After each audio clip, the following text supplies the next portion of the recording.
প্রিয় শিক্ষার্থীবৃন্দ, অনলাইন ক্লাসে স্বাগতম। আমরা ইউনিট 3 ড্রিমস এর lesson 3 I have a dream lesson থেকে আলোচনা করছিলাম। আমরা ইতিমধ্যেই এই লেসনের উপরে 2টি ক্লাস সমাপ্ত করেছি। আজকে আমরা এই লেসনের সর্বশেষ অংশ ও এর সারাংশ নিয়ে আলোচনা করব। আমরা গত ক্লাসে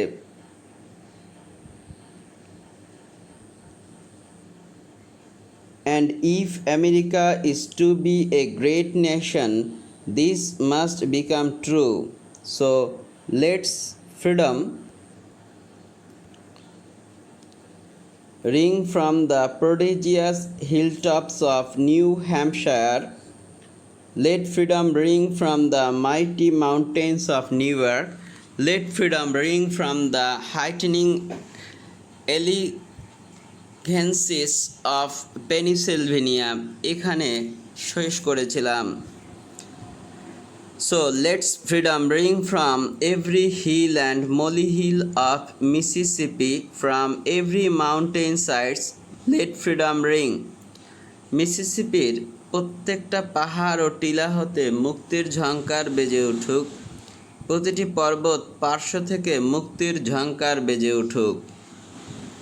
And when this happens, and when we allow freedom ring, when we let it ring from every village and every hamlet, from every state and every city, we will be able to speed up that day when all of God's children, black men and white men, Jews and Gentiles, Protestants and Catholics will be able to join hands and sing in the words of the old Negro spiritual. Free at last, free at last. Thank God Almighty, we are free at last. আর যখন এই ঘটনাটা ঘটবে, অর্থাৎ মুক্তির ঝংকার বেজে উঠবে, তখন আমরা মুক্তির ঝংকারে সমর্থন দেই। প্রত্যেকটা গ্রাম, ছোট গ্রাম, শহর, বড় শহর থেকে মুক্তির ঝংকার বেজে উঠতে দেই।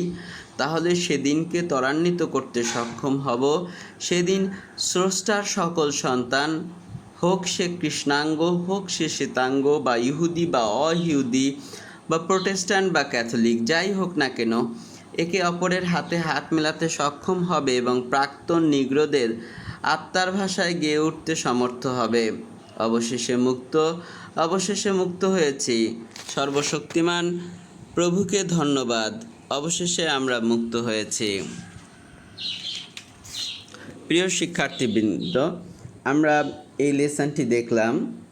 আমাদের এই লেসনটি মূলত 1963 সালের 28শে আগস্ট যুক্তরাষ্ট্রের ওয়াশিংটন ডিসিতে দেয়া মার্টিন লুথার কিং জুনিয়রের যে বিখ্যাত ভাষণ, সেটির সম্পর্কে আলোকপাত করা হয়েছে। এখানে মার্টিন লুথার কিং জুনিয়র কৃষ্ণাঙ্গদের পক্ষে কথা বলেছেন। তিনি বর্ণবাদের শৃঙ্খল ও বৈষম্যের শৃঙ্খলের বিরুদ্ধে কথা বলেছেন। তিনি বিভিন্ন গোষ্ঠী, জাতি ও ধর্ম নির্বিশেষে সমতা ও ন্যায়ের পক্ষে কথা বলেছেন। তিনি বলেন যে তিনি এমন এক সমাজের স্বপ্ন দেখেন যেখানে সব মানুষ সমানভাবে জীবনযাপন করবে। তিনি স্বপ্ন দেখেছেন যে পূর্ববর্তী কৃতদাসের সন্তানেরা এবং তাদের পূর্ববর্তী যে দাস মালিকের সন্তানরা একত্রে বসতে পারবে। তিনি স্বপ্ন দেখেন যে এমনকি মিসিসিপি রাজত্বের জবিচার ও শোষণ থেকে মুক্ত হয়ে তিনি আর ন্যায় বিচারের মরুদ্যানে পরিণত হবে। তিনি আরও স্বপ্ন দেখেছেন যে একদিন অ্যালাবামার কৃষ্ণাঙ্গ ছেলেমেয়ের শ্বেতাঙ্গ ছেলেমেয়েদের সাথে ভাই বোনের মতো হাত মেলাতে পারবে। মার্টিন লুথার কিং জুনিয়র তার বক্তৃতায় উঁচু নিচুর সমতলীকরণের কথা বলেছেন। তিনি আরও বলেন যে আমেরিকাকে যদি সত্যিকার অর্থে উত্তম জাতি হতে হয়, তাহলে এটা অবশ্যই পূরণ হতে হবে। So this is the famous speech made by Martin Luther King Jr. on 28 August 1963 in Washington, D.C. Here, Martin Luther King Jr. talked in favor of the Negroes. He voiced against manacles of segregation and the chains of discrimination. He talked about equity and justice, irrespective of races, gender, religion, etc. He said that he dreamed of a society where all men would be equal. He dreamed that the sons of former slaves and the sons of former slave owners will be able to sit down together. He dreamed that one day even the state of Mississippi would be free from injustice and oppression, and it would be transformed into an oasis of freedom and justice. He began dreamed that one day in Alabama, little black boys and black girls would be able to join hands with the white boys and white girls as sisters and brothers.